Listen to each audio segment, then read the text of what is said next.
હેતુને પૂર્ણ કરવામાં આવે છે। આજના કૃષિના ક્ષેત્રમાં નવીન પરિવર્તન લાવવા માટે ખેડૂતો માટે નવો અભિગમ એટલે કૃષિ એકૃતિ તૈયાર કરવાનો હેતુ ખેતીમાં માનવ શ્રમમાં ઘટાડો, વૈજ્ઞાનિક સિદ્ધાંતો, ઇન્ટરનેટ ઓફ થિંગ એટલે કે IoT તથા આર્ટિફિશિયલ ઇન્ટેલિજન્સ એટલે કે AI।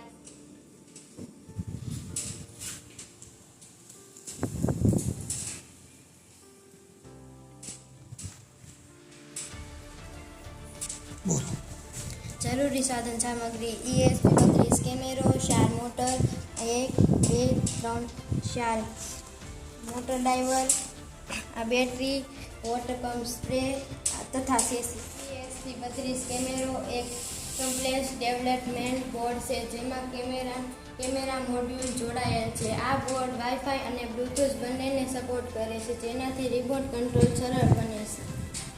મોટર છે સર્વો મોટર પંપની દિશા બદલે છે।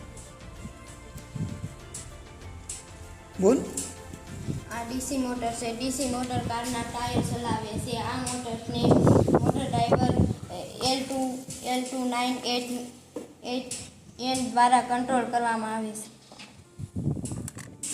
રચના અને કાર્ય પદ્ધતિ સૌપ્રથમ આ પ્રોજેક્ટમાં દર્શાવ્યા મુજબ ESP 32 કેમેરો, 4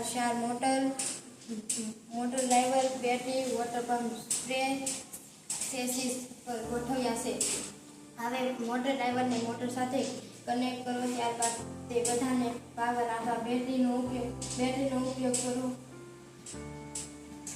બનેલો રોબોટ વાઈફાઈના મદદથી મોબાઈલ સાથે કનેક્ટ અને રોબોટનું કંટ્રોલ અને તેની સામે દ્રશ્ય પણ જોઈ શકાય છે।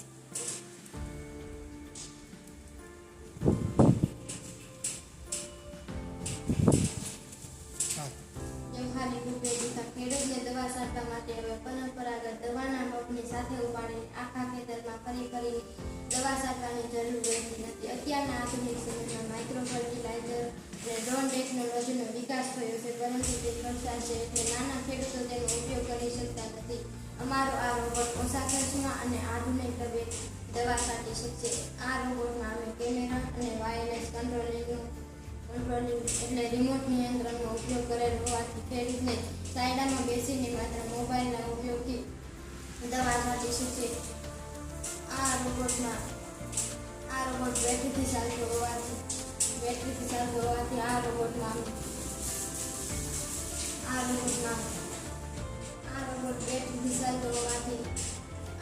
બેટરીથી ચાલતો હોવાથી આપણા રોબોટમાં લાગેલ સોલાર પેનલથી પણ ચાર્જ કરી શકાય છે એટલે પ્રદૂષણમાં પણ ઘટાડો।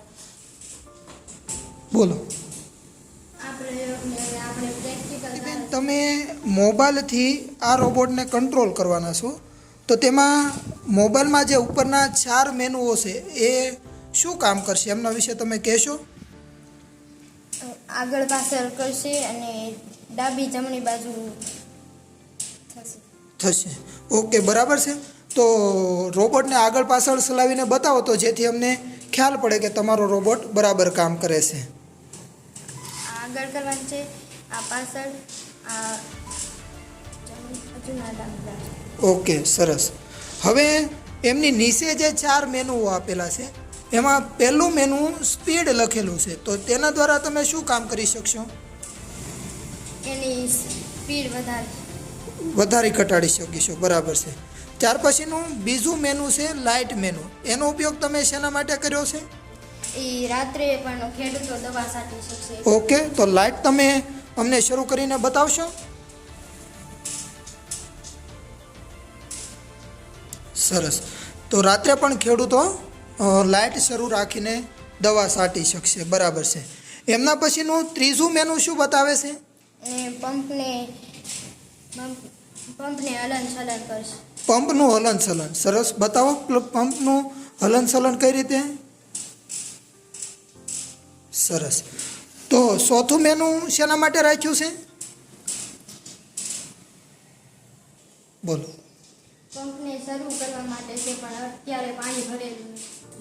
આપ સર્વને અમારો આ પ્રયોગ ગમ્યો હશે તો હું આશા રાખું છું કે ભવિષ્યમાં અમારો આ પ્રયોગનો ઉપયોગ સૌ ખેડૂત મિત્રો કરે અને સરળતાથી કૃષિમાં સારું સારું એવું ઉત્પાદન મેળવે.